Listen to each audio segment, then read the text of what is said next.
¿Esta es la reforma posible? ¿Es la reforma que se requiere? ¿Qué es? No, es lo que se necesita. ¿Cuáles serán los primeros resultados que comenzaremos a ver, Aurelio? Ya se empiezan a ver algunos resultados. Hay quien se opone. ¿Qué crees que faltó? Voy a recorrer las escuelas del país para hablar con los maestros. O sea, estarás en campaña ya desde ahorita. No, en campaña por la reforma educativa de la... Tú me decías que las escuelas no son los edificios. Pues hay escuelas que no son escuelas. Al final de este sexenio van a poder tener condiciones dignas. ¿Esta reforma hubiese sido posible con la maestra al frente del sindicato o no? Lo importante es que la reforma existe. Pero esa no fue mi pregunta, claro. Mi pregunta fue otra. Los maestros de la CENTE, ¿en qué sí tienen razón? Quien hace las evaluaciones, que es el INE, el Instituto Nacional de Evaluación Educativa, con quienes, por cierto, me voy a reunir mañana. O sea, hoy, porque esta entrevista, o sea, ya te reuniste. Exactamente. Exacto. ¿Ya ves cómo sí se puede, Adela? Es un muchacho tan serio este. Ya lo hicimos más odiada en este país que usted. No es cierto. Hola, me llamo Malala. Hello, Rachel. How are you? Buenas tardes. ¿Ya no quieres insultar a la prensa, sí o no? Una parte. ¿Sí te gustaría ser presidente? Por Dios santo, Adela. Entonces, ¿en qué estamos, No, hombre? Chabelo, es una celebridad de Hollywood. Sí, ¿qué sientes? ¿Qué? Tú eres bastante neurótico, ¿no? ¿Por qué lo dices? I adore you. I'm your fan. Can we get some wine?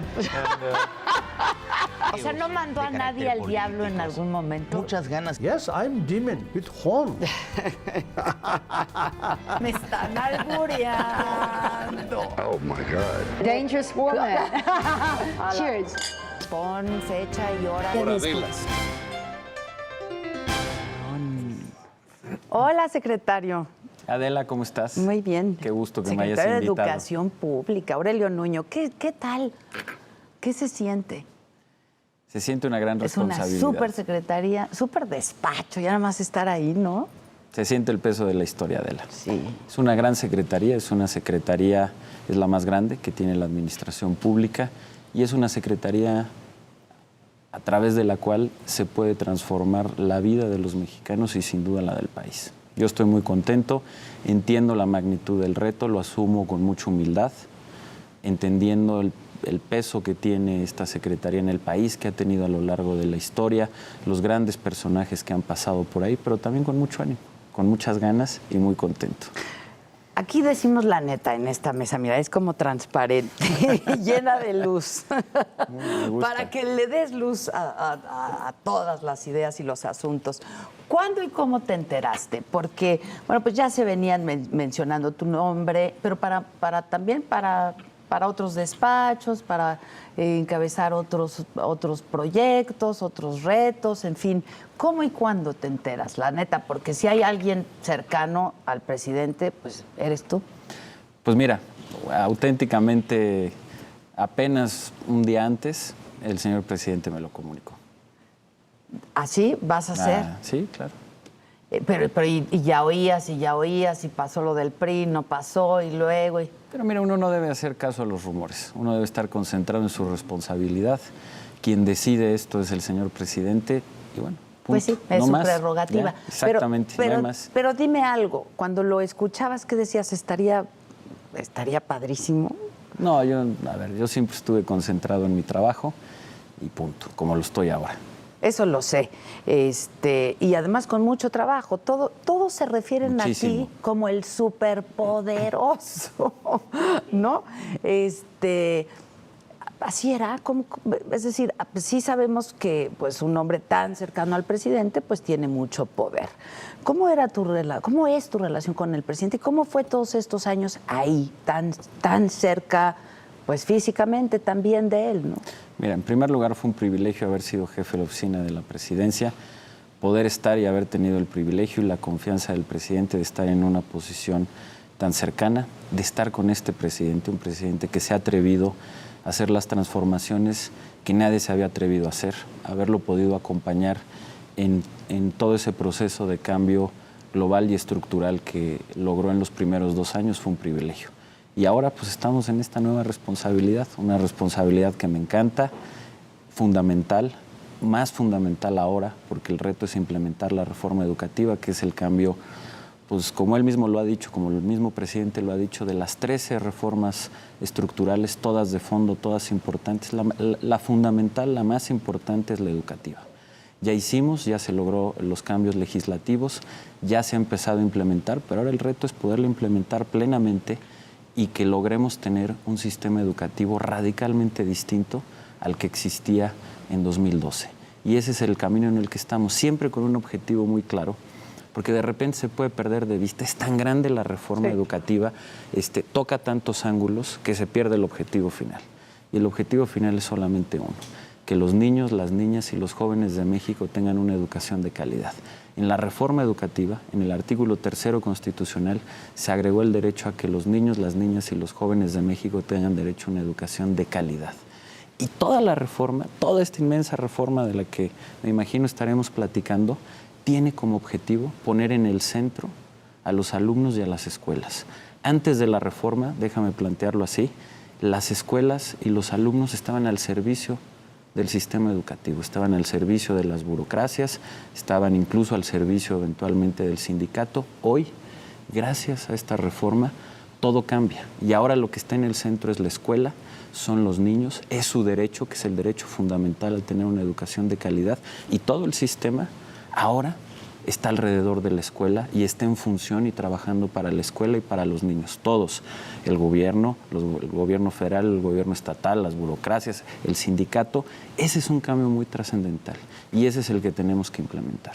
Ahora, que la política es el arte de lo posible y que las reformas pues son las posibles. ¿Esta es la reforma posible? ¿Es la reforma que se requiere? ¿Es la reforma que se necesita? Es la que se necesita. ¿Es lo que se pudo? ¿Qué es? No, es lo que se necesita. Es una reforma, no es lo que se pudo. O sea, no era lo mínimo, al contrario. Esta es una reforma de unos alcances extraordinarios, casi impensable. ¿Que revoluciona la educación? Sin lugar a dudas. Es la reforma que logró el presidente de la República en consenso con la gran mayoría de los partidos políticos a partir del Pacto por México, es una reforma que era casi inimaginable en 2012. Acuérdate cuáles eran las discusiones en 2012. Recuperar la rectoría del Estado, que a ver si de casualidad pudiera haber un órgano constitucional autónomo para tener evaluaciones de calidad, que a ver si los maestros se podían evaluar, que a ver si las escuelas podían tener autonomía de gestión.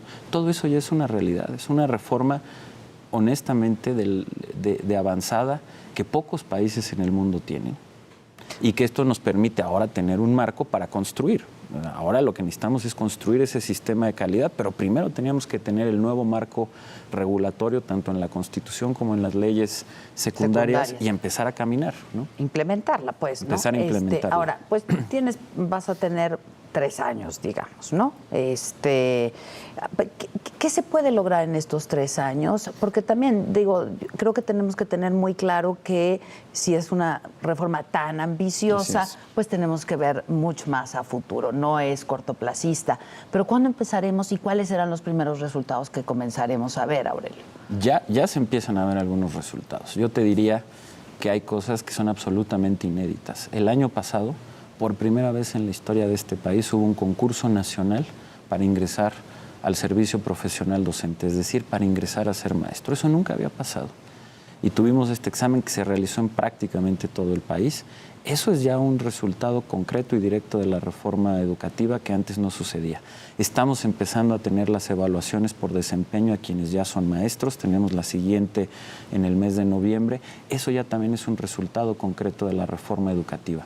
Tenemos, por ejemplo, un programa que se llama el Programa de la Reforma Educativa, que se llama así porque se deriva de la reforma, que lleva recursos directo a la escuela y que le permite una autonomía de gestión a la escuela, haciendo comunidad entre los padres de familia, los alumnos y los maestros, y ellos deciden en qué gastar ese monto, ya sea para mejorar la infraestructura de su escuela o para tener mejores materiales, etcétera, lo que necesiten para la actividad educativa.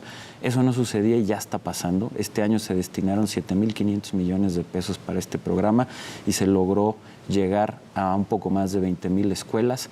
Ese tipo de cosas ya son resultados concretos de la reforma educativa. Escuelas de tiempo completo. Cuando inició la administración del presidente Enrique Peña, en el país únicamente había 6,700 escuelas de tiempo completo. Hoy hay 23,000 escuelas de tiempo completo. Y es espectacular cómo funcionan. Justo el día de ayer hice mi primer visita a una escuela. Estuve en la escuela Rufino Tamayo en Ecatepec, que es una escuela de tiempo completo. Es una escuela que se incorporó a ser de tiempo completo justo hace 3 años, cuando inició la gestión del presidente Peña.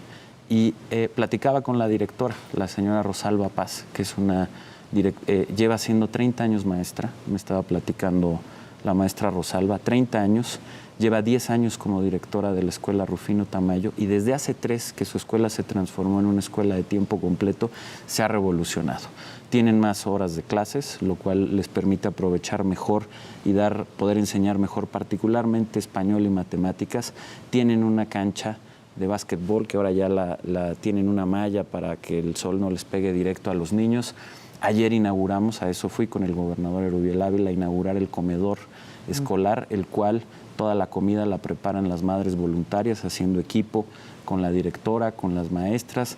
En fin, es una revolución. Los niños de quinto de primaria de esta escuela tienen su tablet. Ahí me estuvieron enseñando. Son unas fieras, manejan perfectamente las tablets. Y uno ve cómo se transforma con estos programas, cómo se transforma haciendo comunidad escolar. Las escuelas no son edificios, Adela, son comunidades de aprendizaje. Y lo que necesitamos hacer es darles esa autonomía de gestión e inducir esta comunidad entre los maestros, entre los padres y los alumnos. Y, por ejemplo, la maestra, la directora Rosalba me decía, aquí nosotros no le tenemos miedo a la evaluación, nos hemos preparado para la evaluación, sabemos que es para mejorar, sabemos que nos va a ir bien y sabemos que en las áreas que tengamos que mejorar, nos van a capacitar, porque es también parte de los derechos que da la reforma educativa. Y con esa capacitación seremos mejores maestros. Y lo que yo le decía, y hay un nuevo programa de incentivos que también se deriva de la reforma educativa, que a los maestros que les vaya bien en la evaluación también les va a ir bien económicamente. ¿Qué faltó explicarla bien? Porque como ella, Rosalba, me dices, la maestra Rosalba, pues no piensan todos. Quizá la mayoría, no lo sé, eso pues tendrás que medirlo tú, pero hay muchos que no piensan como la maestra Rosalba y que están en total desacuerdo con la evaluación, por ejemplo, ¿no?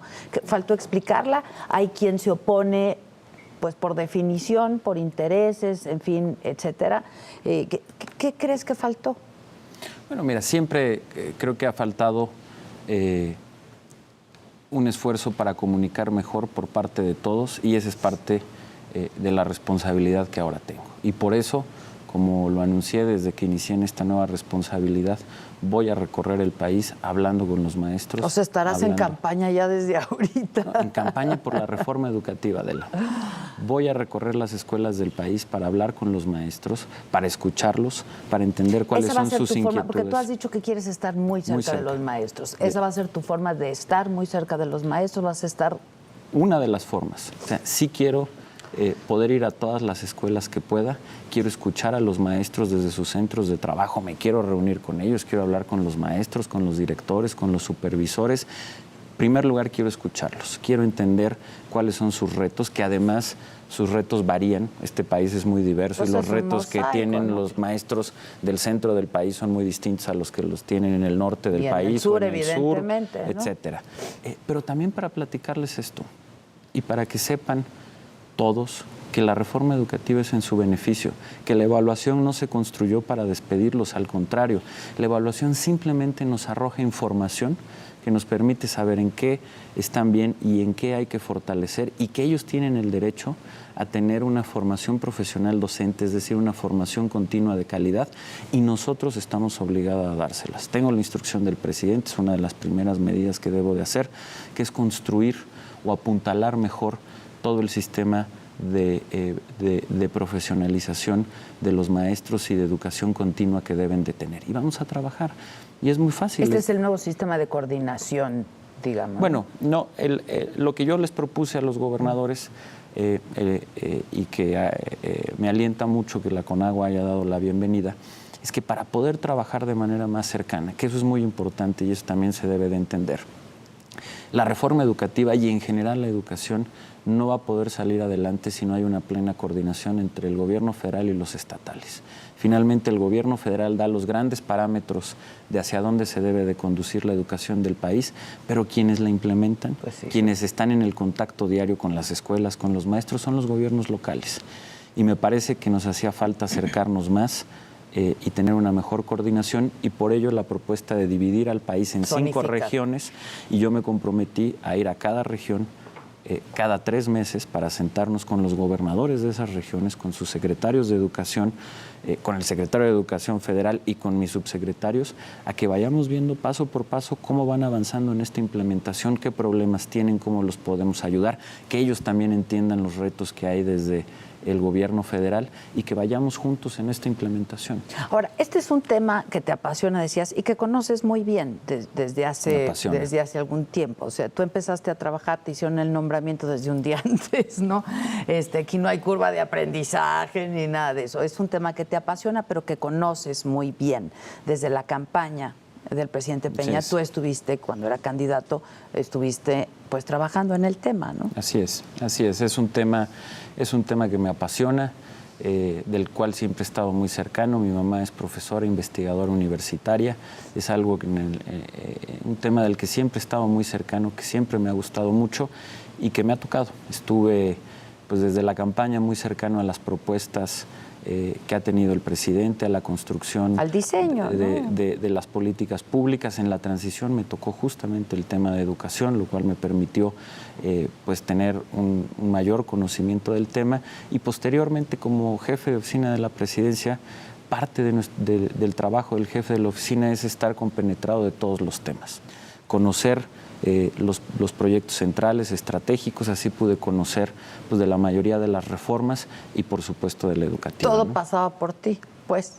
No, uno tiene los temas, uno tiene que darle seguimiento a los temas estratégicos y centrales del presidente, darle seguimiento, darles coordinación, y sobre todo uno los tiene que entender, ¿no? A ver, el sindicato, ahí, porque bueno, está la coordinadora, ¿no? Que pues son los maestros disidentes del sindicato, pero hay también maestros del sindicato que no están de acuerdo con mucho de la reforma educativa, ¿no? Y te toca, ¿qué? Un labor de convencimiento, que además de implementar la reforma, pues también te toca un labor de convencimiento. Sin duda. Y por eso voy a estar hablando muchísimo con ellos, porque va a ser a través de la comunicación, de que realmente conozcan todas estas virtudes que tiene la reforma educativa, que conozcan que les va a ir mejor. Por eso te decía, aquí hay 3 elementos fundamentales que ya abordamos un poco, pero el primero: la evaluación no es para castigarlos, sino para saber en qué están bien y en qué hay que fortalecerlos, y a partir de ello habrá una capacitación que los va a acompañar, una capacitación que los ayude a desarrollarse profesionalmente. Segundo, un tema que siempre ha estado ahí, particularmente en las zonas del sur, y que no se ha acabado de conocer bien. La propia reforma, en la Ley del Servicio Profesional Docente, y aquí déjame ser muy preciso, en el artículo 68, fracción sexta, se dice que las evaluaciones deben de tomar en cuenta los contextos regionales y socioculturales. Que ese era un asunto. Un asunto, pero está en la ley. No es ni siquiera una concesión a los maestros, es parte de su derecho. ¿Y por qué? Porque el objetivo es uno, tener evaluaciones de calidad, que nos den maestros de calidad, que enseñen mejor, para cumplir con el objetivo central, que es que los niños y las niñas tengan una buena educación. Pero el objetivo para lograrlo puede ser múltiple. México, y eso todos lo sabemos, son muchos Méxicos. Tenemos diferencias culturales, tenemos diferentes lenguas, tenemos desafortunadamente distintos niveles de desarrollo, y a esas realidades se enfrentan los maestros. Como te decía hace un momento, no es lo mismo los retos a los que se enfrenta un maestro en la frontera, a los que se enfrentan los maestros en el centro del país, como con los que estuve ayer en Ecatepec, o los maestros de Oaxaca o de Chiapas, y eso hay que tomarlo en consideración. Y tercer elemento que es fundamental, a los maestros que les vaya bien en la evaluación, como te decía antes, les va a ir bien económicamente. A lo largo del tiempo, a los que les vaya bien, van a poder llegar a ganar incluso el 180% extra de su sueldo si les va bien en las evaluaciones. Y en las zonas más lejanas van a poder llegar a ganar hasta 220% más. Entonces es en su beneficio, y esto lo deben de conocer. Y los padres de familia deben de conocer que la reforma también es en su beneficio, que van a tener mejores maestros, que va a haber mejores escuelas con programas como este de la reforma educativa. Y que sus hijos finalmente tendrán que estar mejor preparados. Ahora, tú decías Oaxaca, Chiapas, pues, Guerrero, Michoacán, etcétera. ¿Cómo está? Es decir, hay otros factores, ¿no? Yo te preguntaba el otro día si esta era una reforma de verdad educativa o solamente pues laboral, ¿no? Como y administrativa, como han dicho muchos. Y tú me dices, bueno, pasa por ahí, necesariamente, pasa por ahí. Y cuando me dices, voy a estar muy cerca de los maestros, los de la CENTE también son maestros. Sin duda. ¿Y te vas a reunir con ellos? ¿Ya te reuniste con ellos? ¿Has hablado con ellos? Yo voy a tener la apertura de poder hablar con todos los maestros de México bajo una gran claridad. La reforma educativa se va a implementar en todo el país y no vamos a hacer excepciones a la ley. Vamos a implementar la reforma auténticamente con la ley, así de firme, y eso no está a discusión. Y no va a haber discusión al respecto. El diálogo no se puede, o no puede haber un diálogo sobre cuestionar la reforma o el no aplicar la ley. Sin embargo, dicho esto, yo tengo una gran apertura otra vez más para escucharlos, para conocer cuáles son sus problemáticas, cuáles son los retos que tienen, cuáles son los problemas. Lo sabemos en el sur del país, las carencias, por ejemplo, en infraestructura educativa son mayores que en el resto. Tú me decías que las escuelas no son los edificios, son las comunidades. Exacto. Pero necesitan un edificio. Sin duda de alguna. Verdad que pues hemos estado ahí, Aurelio. Es una cosa, hay escuelas que no son escuelas. Es tremendo. Que es indigno. Mira, te doy un ejemplo. En el país... Y obviate la calidad, no hay dignidad. En el país, el 11% de las escuelas no tienen baños. Pero en el sureste, o sea, en Chiapas, en Oaxaca y en Guerrero, llegan a ser hasta el 30% de las escuelas. Es brutal. ¿Cuál es la buena noticia? El presidente lo anunció en su informe. Que no le entendemos muy bien. Tenemos este nuevo programa del bono para infraestructura escolar que nos va a permitir tener 50,000 millones de pesos, Adela, extra. ¿De dónde van para a salir? infraestructura escolar? Nada más déjame, esto si se complementa con el gasto que hay en el presupuesto, más o menos vamos a poder alcanzar y para los próximos 3 años 75,000 millones de pesos nada más para infraestructura escolar. Es el gasto más importante, me atreveré a decir casi de la historia, o por lo menos en décadas, en infraestructura escolar. Nos va a permitir atender, y me voy a un dato conservador pero realista, cerca de 50,000 escuelas. 50,000 escuelas representan en el país, tomando todo, desde preescolar hasta universidad, tenemos 260,000 escuelas. 50,000 escuelas es el 20% de todas las escuelas del país. En educación básica hay 100,000 escuelas. 50,000 es la mitad. Más o menos, te decía, el 11% no tienen baños. Prácticamente, si implementamos bien este programa, que estoy seguro que así lo haremos, será uno de los retos que tendré.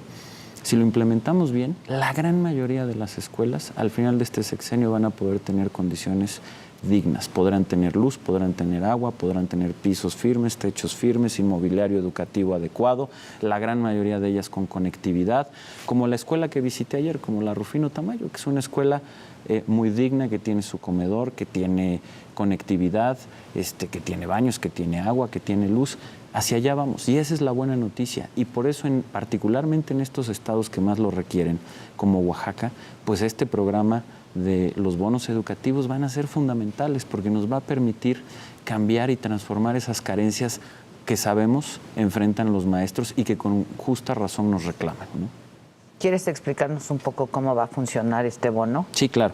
El bono, lo que hace, la Ley de Coordinación Fiscal permite que un fondo que se llama el Fondo de Aportaciones Múltiples, el FAM, que es un fondo que se va a los estados y los estados lo utilizan precisamente para infraestructura educativa, los estados, al firmar un convenio, si así lo deciden, con la Secretaría de Hacienda y con la Secretaría de Educación, ceden hasta el 20% de lo que les toca de ese fondo por los próximos 20 años. Esto se lleva a un fideicomiso y a partir de este fideicomiso la Secretaría de Hacienda emite bonos por el valor de ese 20% de este fondo para los próximos 20 años. Es decir, lo único que estamos haciendo es traer dinero del futuro, que sabemos que va a existir porque está en la ley.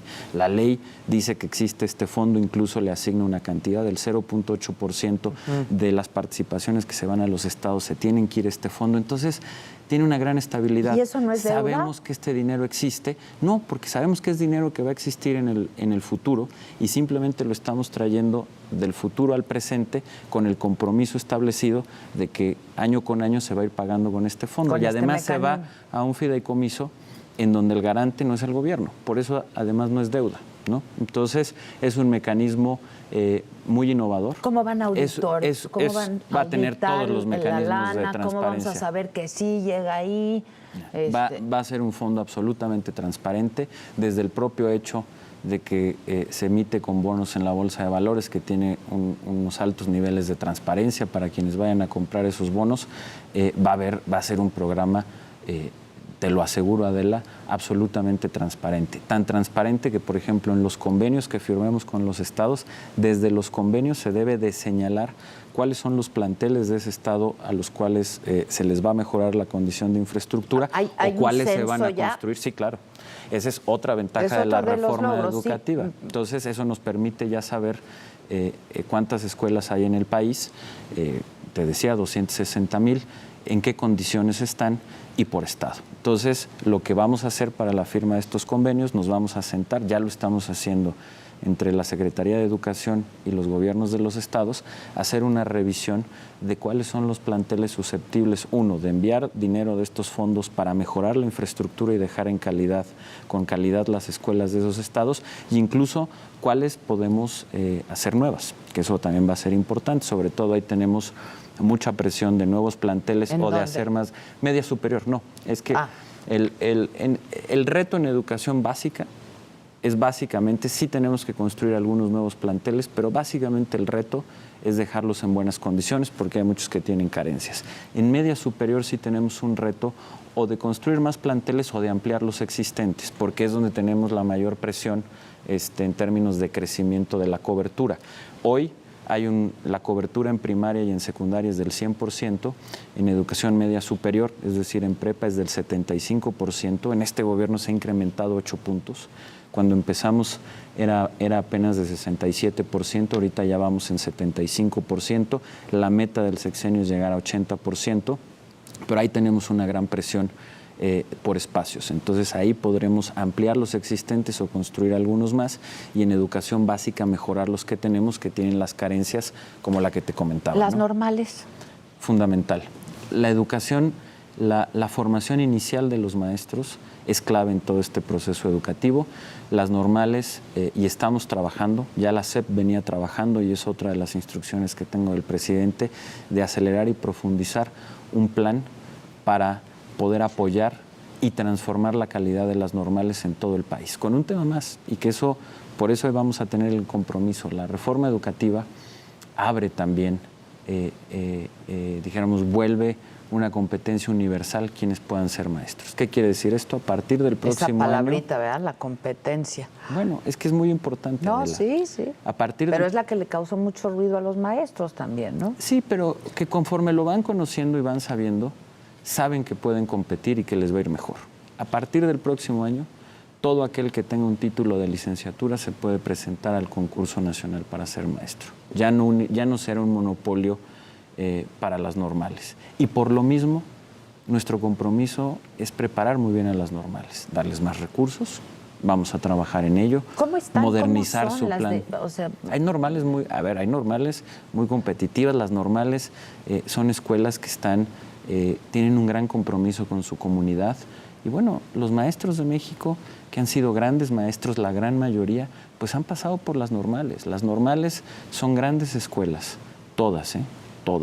Requieren apoyo, sin lugar a dudas. Requieren apoyo también de mejores instalaciones, requieren apoyo y conducción para tener programas más modernos, más acorde a las necesidades. Ahora con Ayotzinapa, y va a suceder. Pues no lo es, Aurelio, ¿no? No corresponde a esto que me estás diciendo. Y justamente por eso... Y como esa, pues hay otras. Pero justamente por eso la reforma educativa. Y eso es en lo que yo quiero insistir mucho.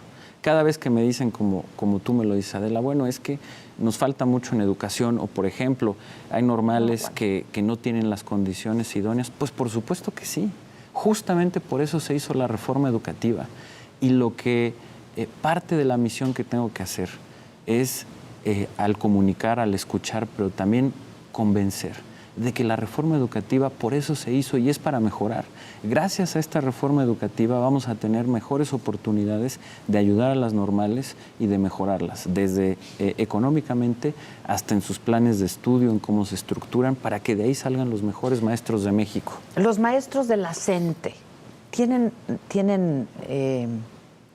¿En qué sí tienen razón? ¿En qué les concederías razón? ¿Cuáles son peticiones justas? ¿Dónde tienen un punto? Bueno, primero, en que la importancia de que las evaluaciones sean contextualizadas, como ya lo platicamos. Pero eso dices que ya está. No, está en la ley. Bueno, y por eso hay que informárselos, y yo lo he dicho.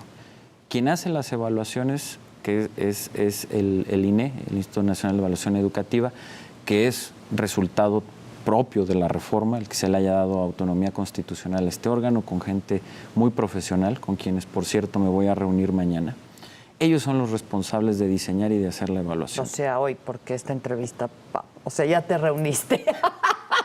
Exactamente, exactamente, mi querida Adela. Está como el dinero que sabemos que va a estar. Exactamente. ¿Ves? Del futuro al presente. ¿Ya ves cómo sí se puede, Adela? Pues sí, se puede. Estamos grabando el programa, entonces ya sabemos lo que... Bueno, ya te reuniste. Ya me reuní con ellos, ya me reuní con ellos. Toda madre. Ya todo muy bien. Y no lo voy a editar, ¿eh? Exactamente. No, a ver, Adela, pues transparentes como la mesa. Exacto. ¿No? Efectivamente. Es un muchacho tan serio Ya lo hicimos más reír. Más o menos. Pues es que te más invité un whisky, me dijiste, no, Nel, no. Transparente, Adela. El agüita, bueno, pues... Ya luego me invitas un whisky. Que no te quepa la menor duda. Bueno, entonces... Ya te reuniste. Sí, y lo que he venido diciendo, y que es muy importante reiterar, con pleno respeto a la autonomía constitucional del INE, voy a trabajar con ellos. Es que estuvo muy bonito. Ok, te reuniste y vas a trabajar con ellos, ese fue el compromiso. Sí, ¿para qué? Para que se haga realidad esto de las evaluaciones contextualizadas, que es muy importante. Ok. Oye, es que ahí estuvo sentada, como sabes, pues con ella empezamos la primera emisión de este programa, las noticias, la entrevista por Adela, con el Bester Gordillo. ¿Esta reforma hubiese sido posible con la maestra al frente del sindicato o no? Bueno, mira, lo importante es que hoy existe esta reforma. Sí, bueno, pero esa no fue mi pregunta. Claro. Mi pregunta fue otra. Es muy difícil. A ver, los contrafactuales no tienen mucho sentido. O sea, así como nos vamos al futuro, está más fácil irse al pasado. No, pero esas ya son especulaciones. La reforma existe. Eso es lo importante. Bueno, pero tú trataste Adela, con ella, tú la conociste, tú estuviste tratando con ella, pues durante toda la campaña, todo el proceso de transición, etcétera. Pues te lo pregunto, no, digo, te reitero, lo importante es que la reforma existe, es como lo decíamos hace un momento, la reforma más importante de todas. Y es una reforma que se construyó con un gran consenso nacional. Pero el líder sindical importa, ¿no? Es una reforma que se construyó con un gran consenso nacional. Yo estoy muy reconocido con Juan Díaz, con el CENTE, de haber sido un sindicato que entendió muy bien la necesidad de este cambio y de que ha apoyado esta reforma y que fue parte de este consenso nacional. Eso es lo que yo te diría. Y que eso, al final del día, efectivamente hay maestros que están inconformes con la reforma, que ha faltado comunicarla, por eso voy a estar hablando con ellos, pero también hay que decirlo, la inmensa mayoría de los maestros ha decidido cambiar, ha entendido que era necesario esta reforma y la ha apoyado. La inmensa mayoría de los maestros de este país están acudiendo a las evaluaciones, se están preparando, tienen el espíritu de los maestros con quienes platiqué el día de ayer en Ecatepec, que te comentaba hace un momento. Bueno, yo te preguntaba hace un rato en qué sí les darías un punto, ¿no? En qué vamos a los maestros de la CENTE y empezabas con... Evaluaciones contextualizadas que están y que trabajaremos para que existan en los temas de infraestructura, que también ya platicamos y que por eso este fondo con los 50,000 millones va a ser clave para llevar ese dinero a las escuelas. Yo creo que esas dos demandas centrales son demandas en las que tienen razón. Legítimas. Legítimas, pero que están ahí. Una que es las evaluaciones contextualizadas, está y es parte de la propia reforma educativa, y la segunda la vamos a empezar a construir a partir de este gran programa de bonos educativos que nos va a poder permitir tener esta cantidad. Ahora, el asunto de los maestros de Oaxaca, digamos, ¿no? Es un problema latente, está contenido. Lo que ocurrió hace unos meses, el anuncio que hace el gobernador del estado, Gabino Cue, en el sentido de recuperar el instituto que estaba en manos pues de la CENTE eran los mismos, en fin, etcétera. ¿Qué me dices de eso? ¿Por qué sonríes? No, creo que va muy bien, Adela. Ese proceso va muy bien. Logramos... Pues mejor nos tomamos el whisky. A ver, ¿qué logramos? Pero hoy, mañana, tú, bueno, pues ya no. No, ahorita. Hoy, ahora sí que hoy, como dijera el clásico. A ver, era fundamental dar ese paso. Desafortunadamente, durante muchas décadas, la sección 22, la dirigencia de la sección 22 de Oaxaca tomó atribuciones... Ni siquiera las bases, ¿no? La dirigencia tomó atribuciones que no le correspondían. Aquí en este gobierno vamos a respetar siempre, como lo hemos hecho, la autonomía sindical, los derechos de los trabajadores, de los maestros y de todos los trabajadores, pero lo que no puede haber es confusiones. Los sindicatos, y en este caso la sección 22, no son autoridad o no pueden ser autoridad, porque entonces pues todo se confunde y nos lleva a situaciones anómalas como la que teníamos en Oaxaca. La determinación del presidente de la República y del gobernador de Oaxaca, Gabino Cue, de recuperar la autoridad educativa y con ello la rectoría del Estado en Oaxaca fue fundamental. Es un proceso que está en marcha. ¿Cuál es el estatus pero ahora? pues muy exitoso. Número uno, prácticamente el 100% de las escuelas de Oaxaca arrancaron el ciclo escolar y hoy están los maestros dando clases. Están dando clases, los niños están teniendo... Eso Adela, otra vez, a veces se nos olvida, pero ya es un triunfo enorme. Bueno, acuérdate cuántos empezaron años las clases. Empezaron las clases. El temor era que no pudieran y han empezar. continuado. Y me parece que muchos maestros también están entendiendo que es momento de cambiar. Otro tema que se empieza a notar es que, bueno, pues ahora ya nadie puede obligar a los maestros a hacer algo que no sea por ley. Es decir, ya nadie los puede obligar a marchar. Ya nadie los puede obligar a hacer actividades que no sean parte de sus responsabilidades como maestros. Si los maestros ni quitarles libremente... dinero, ¿no? Exactamente. Y todo eso está documentado, hasta donde entiendo, ¿no? Así es. Pero ese cambio es fundamental. Fundamental. Ayer justamente... Es estructural, digo, sin duda, pero... Ayer, antier veía un reportaje aquí de ustedes, justamente de una maestra que decía, bueno, a ver, ya, esto había sido un abuso. A mí antes me obligaban a marchar, yo iba a todas las marchas, a mí ya nadie me puede obligar a marchar. Si quiero ir a marchar, voy en las tardes, después de que los niños ya no tienen clases, pues porque creo en algo, pero punto. Eso es un cambio fundamental y se está logrando en Oaxaca. Sigue siendo un proceso, sí, no ha terminado ese proceso de normalización, faltan, porque además después de esto tendremos que ir avanzando en la implementación de la reforma, que es fundamental, pero creo que el proceso va bien. Creo que van por buenas etapas. Yo veo a muchos de los maestros de Oaxaca cada vez más convencidos, incluso algunos los veo liberados, y creo que vamos a poder construir con ellos un mucho mejor futuro para Oaxaca y para sus niños. Y vas a ver, este programa de infraestructura les va a ayudar mucho. Un largo proceso de negociación, ¿no? Pues fueron todos estos años de negociación, básicamente, o hasta donde se supo públicamente en la Secretaría de Gobernación o desde la Secretaría de Gobernación, que yo mucho le preguntaba aquí a Emilio Ochoa Ifete por qué no se le veía, ¿no? Primero defendiendo la reforma y después pues también negociando con los maestros, que aunque sean disidentes, pues son maestros, ¿no? Y de pronto había esta sensación, Aurelio, de que fueron o demasiado pacientes o demasiado tolerantes. Ahora tú me decías, esto no está a discusión, ¿no? Y esto no se va a negociar. Eso no lo oímos en todo este tiempo. No, o con tal claridad, es decir, ¿no? Siempre, mira, ha habido una parecía ruta. Que estaba secuestrada la reforma educativa, secuestrada la educación, además en varios estados, en fin. No, la reforma educativa ha ido avanzando, tienen los grandes retos que sigue teniendo. Siempre hubo una ruta de cómo ir construyendo y tan la hubo que ahí está la prueba. La decisión que se... Sí, porque iba en paralelo, ¿no? Bueno, iba en paralelo, mira, pero... Otra vez, hay veces que se pierde un poco de perspectiva con estos temas. La decisión que se toma en Oaxaca, la decisión del presidente y del gobernador, pues es una decisión histórica, que en 30 años nunca nadie tomó, porque era compleja, era complicada, requería de mucha preparación, de pensar muy bien. Fue una decisión de una gran responsabilidad y ahí está. Y creo que cuando se dice eso, la mejor prueba son los hechos.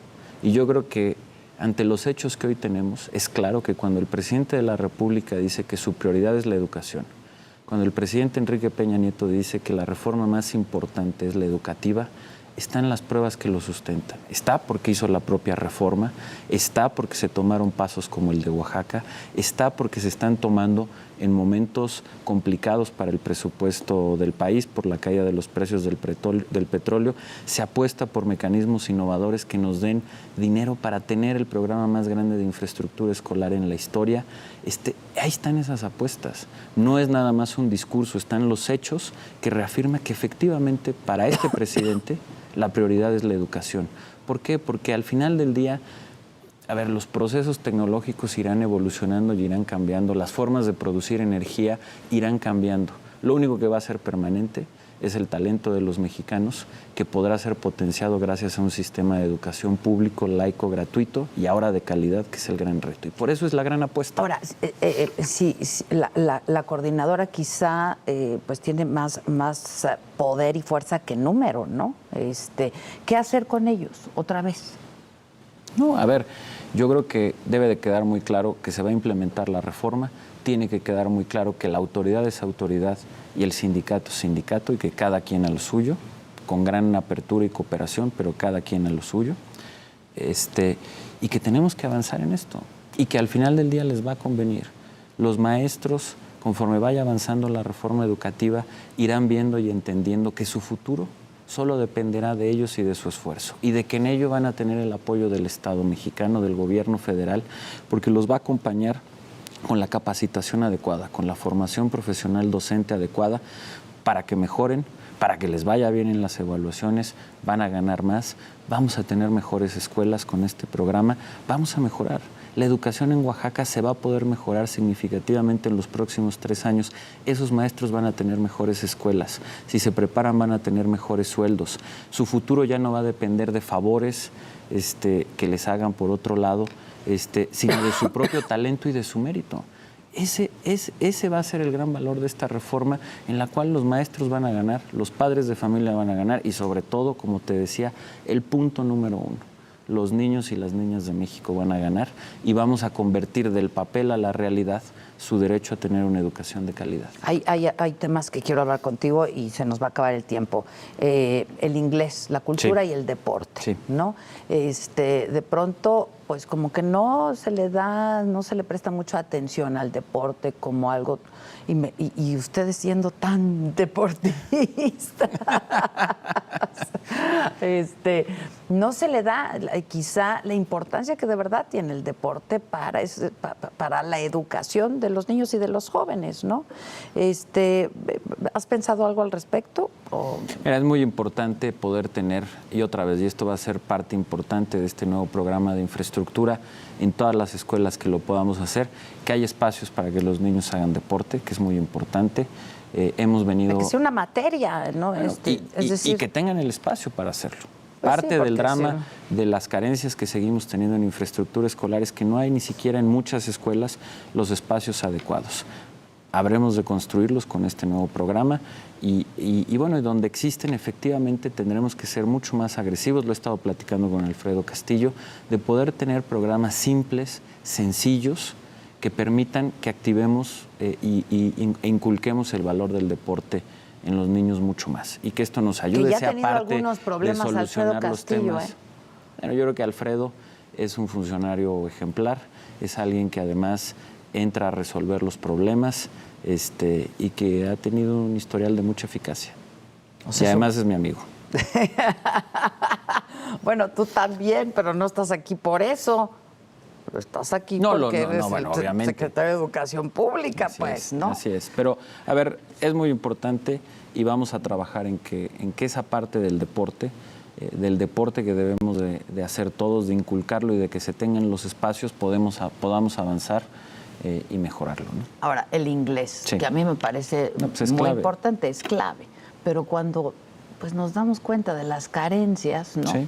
De las debilidades, pues el inglés se antoja como, pues, primero hay que resolver otros problemas, ¿no? Bueno, pero se pueden ir resolviendo simultáneamente, Adela. Una cosa no está peleada con la otra. ¿Qué es lo importante y cuál es la señal muy positiva del anuncio que hizo el presidente de la República? Es que otra vez pone como prioridad un elemento de la educación que todos sabemos que es fundamental. Aprender inglés es una herramienta clave para tener mejores empleos, para que haya mejores salarios, para que aumente la productividad del país. Es un reto, sí, pero hay que empezarlo. Se dejó de hacer, ¿no? Digo, ya estaba. Sí, pero y por eso este nuevo programa nacional de ¿Pero inglés. por qué se dejó de hacer? Y sobre todo... Bueno, mira, no sé, aquí lo importante es que hay que volverlo a hacer y que hay que volverlo a establecer. No será de la noche a la mañana, hay que preparar muy bien cuál debe ser la estructura, cómo se debe de enseñar, hay que tener maestros, hay que capacitarlos, va a costar, es un programa ya trae asignación presupuestal y hay que hacerlo, a ver, será paulatino, pero lo importante es que lo tengamos como parte de la prioridad y eso lo podemos hacer junto con ir mejorando la infraestructura de las escuelas, es decir, una cosa no está peleada con la otra. Entonces podemos avanzar en esas dos rutas. No tendremos de un día a otro en todas las escuelas maestros de inglés, ni todos los niños van a aprender de un día a otro inglés, pero hay que dar el primer paso y yo estoy seguro que en menos tiempo de lo que esperamos vamos a poder tener una fortaleza importante como país en el que las futuras generaciones, la gran mayoría de los mexicanos en los próximos 10 y 20 años sean mexicanos bilingües. Esa es la apuesta, ¿no? La cultura va Sí. a ser una secretaría, Sí. cosa que Sí. también me parece importante. Muy importante. Aquí Ya no va a depender de la Secretaría de Educación Pública. exactamente, y hay, dijéramos, el Estado mexicano tiene distintos órganos que se dedican a promover, a generar la cultura en el país, que es fundamental. Y esto lo que va a permitir es que todos esos órganos Que debiera hacerse más. se concentran en una secretaría. Y aquí lo importante es otra vez la señal y el nivel político, la importancia política que le da el presidente de la República al volverlo Secretaría de Estado. Eso quiere decir que pasa a atención prioritaria y directa del presidente, como son las secretarías de Estado, y que eso le da otra estatura, otro nivel y por lo tanto una mayor efectividad en las políticas que vayamos a continuar y hacer nuevas en materia de cultura, que sin duda es fundamental. Tener un sistema educativo sólido y una política cultural sólida se complementan y son clave del país y está claro con estas acciones que tanto la educación como la cultura son una prioridad del presidente, ¿no? Oye, hablando de tus amigos, pues Luis Videgaray es tu amigo y tu mentor. Yo le tengo mucho aprecio, es mi amigo, es mi colaborador, es un hombre además muy inteligente a quien le tengo pues un gran aprecio y una gran admiración, como son los compañeros que tenemos en el gabinete. No, bueno, pero especialmente Luis Videgaray, ¿no? Bueno, pues yo son te diría, del equipo. y con la gran mayoría de los secretarios, con el secretario de Gobernación he desarrollado, mira, como jefe de oficina de la presidencia, con quien más interacción tenía de todos los secretarios por la propia naturaleza del trabajo, era con el secretario de Gobernación. Cruzábamos, no te exageraría si te dijera que cruzábamos 15 o 20 llamadas diarias en una gran relación. Es también mi amigo, le tengo una gran admiración, es uno de los políticos más completos que tiene este país.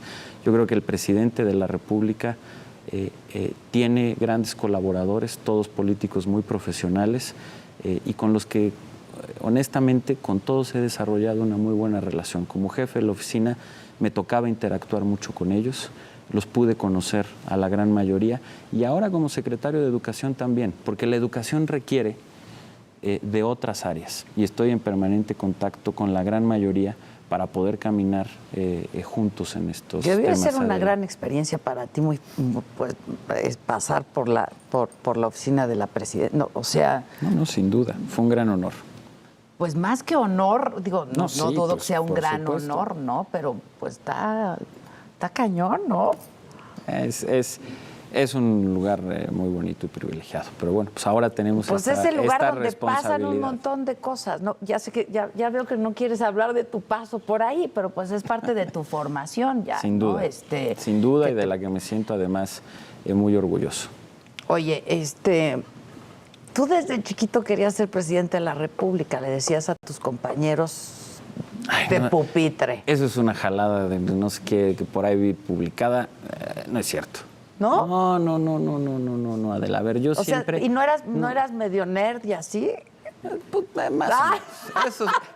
Eso sí, un poco, pero poquito, no creas que tanto. ¿Quitando con el tiempo a propósito del tiempo o qué? No, a ver, siempre me ha gustado estudiar, pero no, yo creo que siempre fui bastante normal y promedio. Bueno, pero bueno, yo te conocí hace algunos años como un tipo muy disciplinado, y sí, pues estudiando todo el tiempo. Bueno, mira, siempre me ha gustado mucho la historia, me ha gustado mucho la política, estudié ciencias políticas, en fin, no, siempre hay cosas que me han apasionado muchísimo relacionado con la historia, con las ciencias sociales, con el servicio al país, con la política. Pero bueno, yo, mira, he sido muy afortunado. Aurelio, perdón, no muy es lo afortunado. mismo ser colaborador de Luis Videgaray como secretario de Finanzas a estar como jefe de la oficina de la presidencia. Has crecido muchísimo, ¿no? En lo personal y en lo profesional. Es decir, ya es otro calibre, es otro nivel, es otra cosa. He sido muy afortunado. Por He tenido eso, la ¿qué? confianza del presidente y bueno, pues Y me ha sido encanta un mi honor, trabajo pues sí, y me encanta todo eso sí. y me encanta mi trabajo. Pero has aprendido mucho, ¿no? Es decir, eso Bueno, de verdad, mi trabajo me apasiona.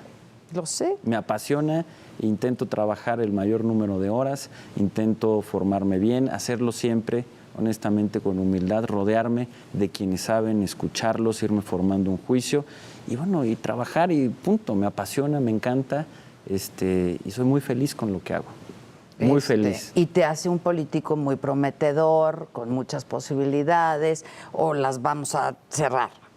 A ver, ya. No, es que también, Aurelio. Mi única responsabilidad, Sí, mi eso único dicen futuro, todos, mi eso única mañana dicen todos, es ser para que secretario haya de mañana Educación. tiene que estar bien el de hoy, pero oye, me parece que es una aspiración y un deseo pues, muy legítimo de todos los que se dediquen a la política, ¿no?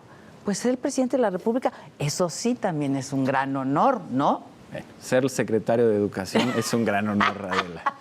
Por y eso, trabajar como secretario de Educación, a ver, si ya es un leíste privilegio. todo lo que dice por ahí, bueno, Y pues bueno, tampoco eres un a hombre ver, muy inteligente, y Aurelio. hay que- Eres mira. un hombre muy inteligente y bueno, pues eres un hombre con muchas posibilidades y con mucho futuro. Y supongo que está en tu interés, ¿no? Y en tu deseo, ¿por qué no? Ser un buen secretario de Educación.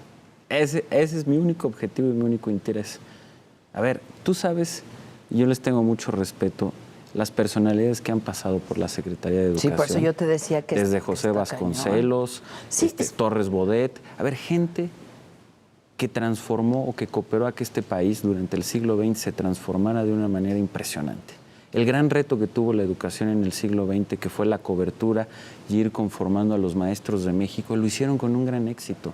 Tuvieron una visión, Torres Bodet hizo los libros de texto gratuito que siguen siendo una herencia que tenemos muy útil para la educación de nuestro país. Bueno, ese es el tamaño del reto, lo entiendo, lo veo con mucha humildad, pero a ver, en eso estoy concentrado ahorita. No quieres estar de ser un secretario de Educación de paso, Adelante la reforma educativa y voy a estar concentrado en no defraudar esa confianza que me ha dado el presidente. Este último año ha sido durísimo y tú estuviste ahí, ¿no? En donde pasaban las cosas y se tomaban las decisiones. ¿Cómo fueron recibiendo estas noticias? Con acontecimientos muy duros, trágicos, lamentables, como fue el caso de Iguala. Pero bueno, yo creo que como gobierno le hemos ido haciendo frente a cada uno de estos retos y como país, como gobierno y como país tenemos que ir saliendo adelante de todos estos retos. Estoy convencido que lo estamos haciendo y que el país está caminando y que cada vez caminará mejor. ¿Que el gobierno ha mejor. respondido a la altura? Yo creo que lo hemos... ¿El tamaño de estos problemas? Sin lugar a dudas, Adela. A ver, sin lugar a dudas. Problemas complicados, complejos, pero para todos ha habido una respuesta, ha habido un camino y vamos saliendo de ellos. Vamos caminando, vamos en una buena ruta. Las reformas, de verdad, las reformas son un cambio estructural extraordinario que todos sabíamos que México necesitaba.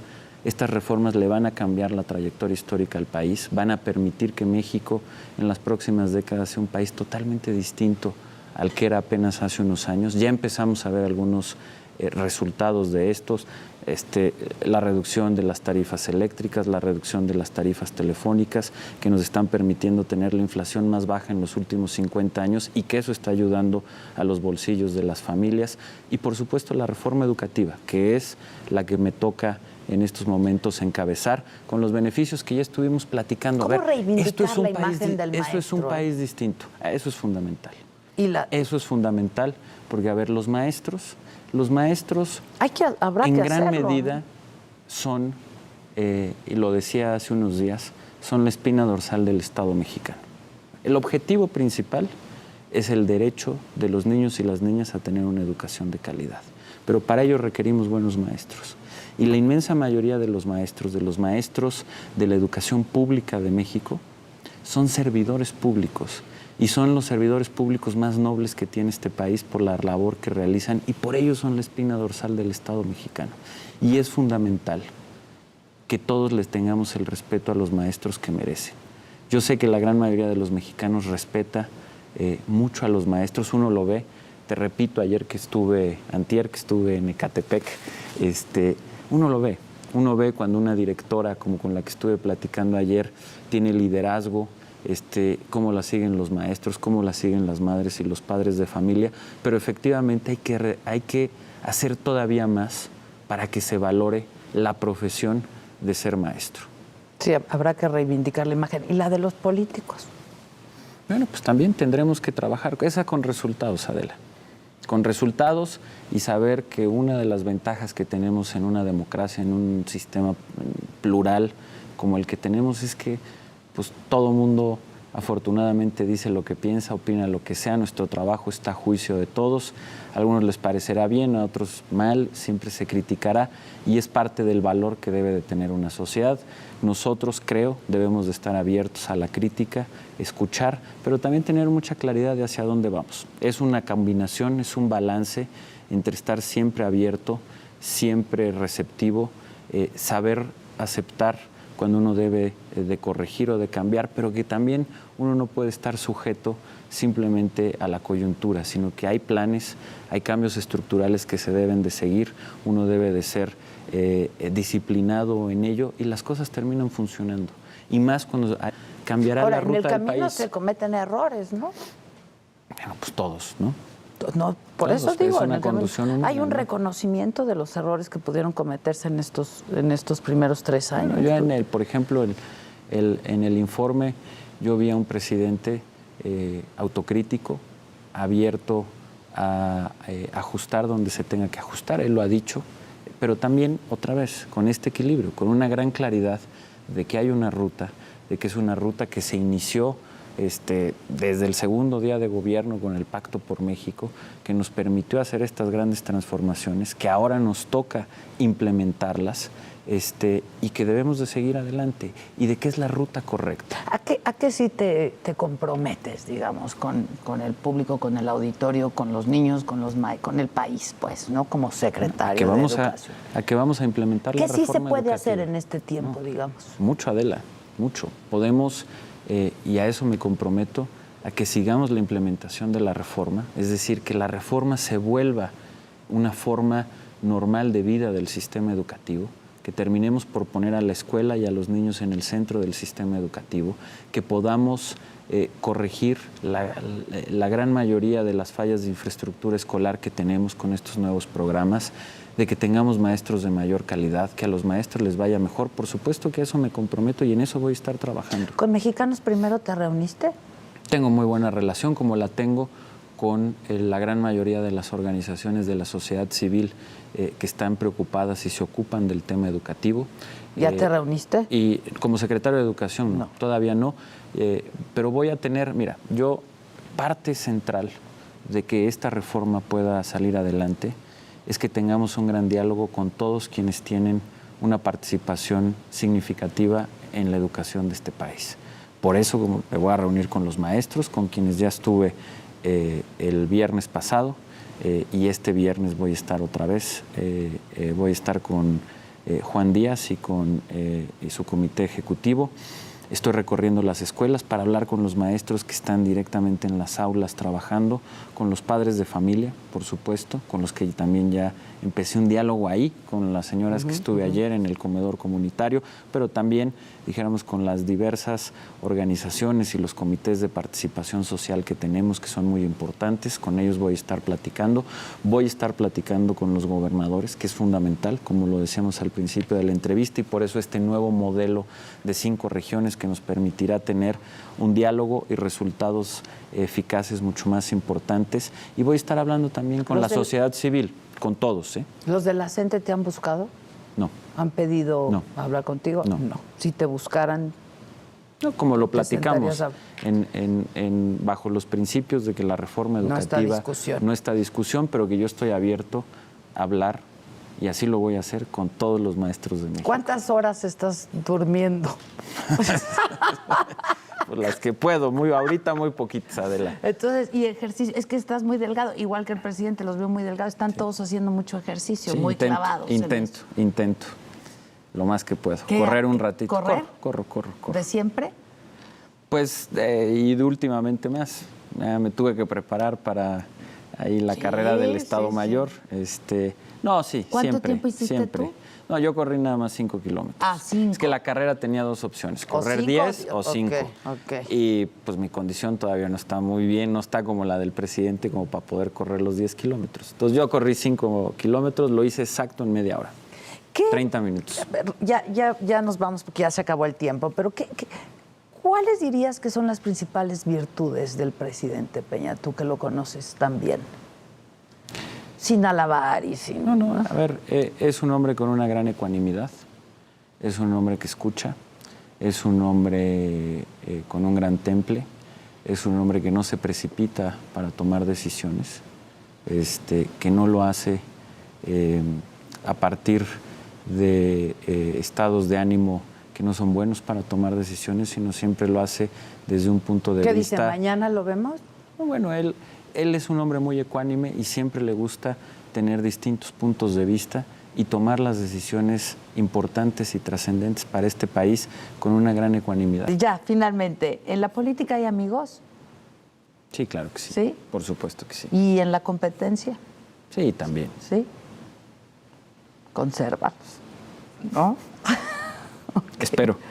Espero, yo estoy seguro que todos los amigos que he hecho en este camino seguirán siendo mis amigos.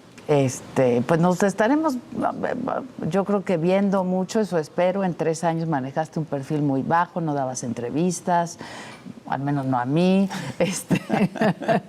Entonces yo supongo que ahora pues sí habrá oportunidad de hablar de estos temas que me parece fundamentales, cada vez más largo, y pues te estaremos dando lata. Cada vez que me invites, con mucho gusto voy a estar contigo. Te lo agradezco mucho, Aurelio. Con Muy mucho buena gusto. suerte, de verdad te deseamos muy Muchas buena gracias. suerte, porque si te va bien a ti, pues nos va bien a todos, ¿no? Muchas gracias, Adela. Gracias a ti, gracias a Gracias. usted. Buenas noches y hasta la próxima.